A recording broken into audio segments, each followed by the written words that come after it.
All right, welcome. Today we're diving into a really powerful story about a Brahmin priest who gets pushed to his absolute limits, a point where his deeply held beliefs crush right into his most basic human needs. And this story, man, it just drops us right into the thick of it. From the get-go, our guy is completely at the end of his rope. His strength is just gone.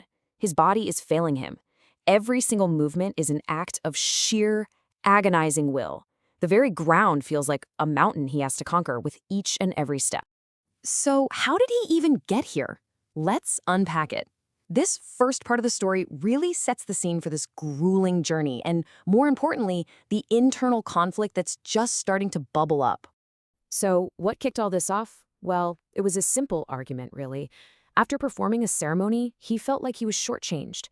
He wanted a traditional cloth, a dhoti, on top of his fee. The patron refused, and, his pride just got the better of him. He stormed off, leaving everything, the whole payment, behind. And now, on this long walk home, that hot anger has just curdled into this awful, bitter regret. And to make matters worse, there's the physical torment. The sun is just absolutely merciless. It's this bone-melting heat that's just sucking every last drop of energy right out of him. He's also desperately thirsty. I mean, his throat is so dry it feels like sandpaper. The need for water has become this all-consuming obsession. And then there's the hunger. He hasn't had a single thing to eat since last night, except for one glass of tea. That emptiness in his stomach is this deep, gnawing pain that's starting to cloud his every thought. And he's not even close to home. He still has 7 long, punishing kilometers to go before he reaches his village. At this point, you get the sense that death feels like a very real possibility. But here's the thing. There's a social barrier here that's even tougher than the physical ones. The only villages on his path are inhabited by people he considers Harijan, or untouchable. And for a Brahmin, the rules of caste purity are absolute. They're everything. So, accepting their help? That would mean spiritual pollution, a fate that, in his mind, is literally worse than death. Just when he feels like he absolutely can't go on, when he's about to collapse from the heat and the hunger, he stumbles upon a scene that's about to change everything. He sees a small family, a husband, a wife, and their little girl, just resting in the cool shade of the forest. They're quietly eating a simple meal of potato parathas. And for this priest, it's like seeing a vision of paradise. He manages to gather his last bit of strength and asks for some water. And the man, without a second thought, offers him a glass. The priest's thirst is so profound, so overwhelming, that he drinks, get this, 5 full glasses of water without even stopping to breathe.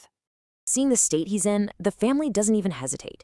With this simple, unconditional kindness, they just offer him their food, pushing the container of parathas and a jar of pickles right towards him. And in this moment, his primal needs just take over. There's no caste, there's no dogma, no rules, just raw hunger. The story actually says the hunger inside him silenced the Brahmin within. Without thinking, he eats food offered by complete strangers, something that just hours before would have been completely unthinkable. So, with his strength coming back and his stomach full, the priest is feeling a wave of relief, but the story's about to take a sharp, dramatic turn. This moment of peace is about to be shattered, and it's going to lead us to the story's real climax. It all just happens at once. The wife suddenly cries out in agony. She's gone into labor, and in her pain, she instinctively reaches out and grabs the priest's hand, seeking help, seeking comfort. At almost the exact same moment, her husband, just making small talk, mentions his father's name and their village, and in doing so, reveals that they belong to the Doom caste, a group the Brahmin considers absolutely untouchable. This revelation is like a bomb going off in his head. That Brahmin that hunger had silenced, well, he's suddenly wide awake and his voice is screaming, drowning out everything else. This voice inside him just shrieks. The food in his stomach suddenly feels like poison. The water he drank feels like filth, and all he can think is that he has committed a terrible, terrible sin, that he has destroyed a lifetime of religious piety and purity in one single desperate moment. And his panic just spirals. He's not thinking about the woman in labor clinging to his hand anymore. Nope. He's thinking about social ruin. What if someone finds out? What will people say? His mother-in-law would never let him back in the house. The entire village might cast him out. He could become an untouchable himself. And that fear, that social fear, is now way more terrifying than the physical suffering he just escaped. And so that internal voice, the Brahmin within, comes up with a plan. But it's not a plan to help the family who just saved his life. It's a plan to escape, to get out of there before they discover who he is, and the whole situation becomes irreversible. And so, with this suffering woman's hand still clutching his, the Brahmin makes his choice. His fear has completely and totally overpowered any sense of gratitude, any sense of shared humanity. And he doesn't just run. No, it's cold, it's calculated. First, he lies, telling the woman he drank too much water and needs to step away for a minute.